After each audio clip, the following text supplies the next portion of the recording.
Clownfish. In the wild, you'll find all manner of bizarre and freaky creatures. Ones with spikes, tendrils, horns, and many other kinds of quirks and oddities. But even with all these unique animals, you'll be hard-pressed to find one equally as perplexing as the clownfish. Depending on its species, anemone fish or clownfish are overall orange, yellow, or blackish in color, many possessing white bars or patches. Clownfish are omnivorous and primarily eat zooplankton on the sea floor.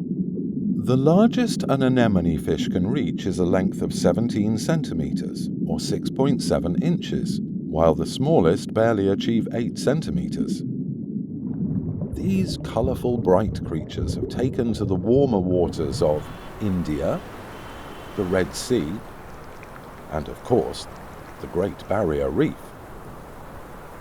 While most animals have a sort of restricted distribution, anemone fish are wider spread, typically living at the bottom of shallow seas, sheltered reefs, or in thinly filled lagoons. They'll always take refuge in what's called a sea anemone. Anemone fish and anemones have a symbiotic and mutualistic relationship, one providing many benefits to the other. The sea anemone protects the clownfish from predators, as well as providing food through the scraps left from the anemone's last meal and the occasional dead tentacle. In return, the clownfish defends the anemone from its predators and parasites. In a group of clownfish, a strict hierarchy exists. The largest and most aggressive female is found at the top, and only 2 anemone fish, a male and a female, are allowed to reproduce. Anemone fish are sequential hermaphrodites, meaning they develop into males first, and when they mature, they become females.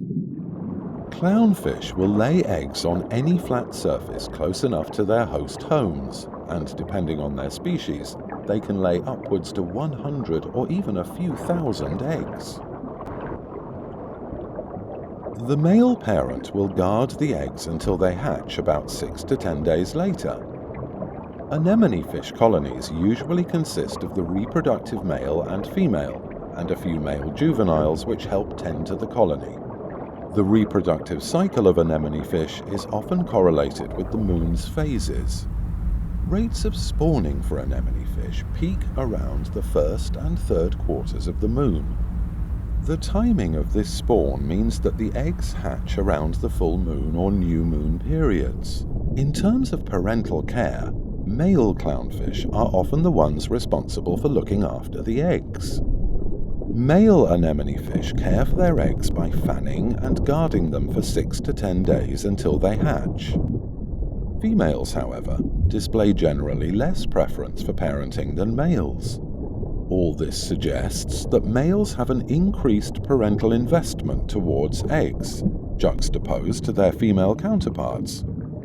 In closing, historically, the anemone fish has been one of the most iconic animals, becoming almost synonymous with the ocean itself.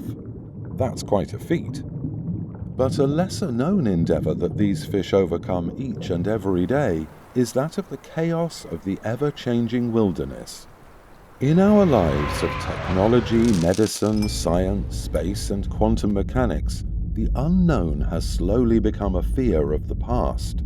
But even with all this, if there's one thing to take away from all of this, it would be that color just doesn't matter.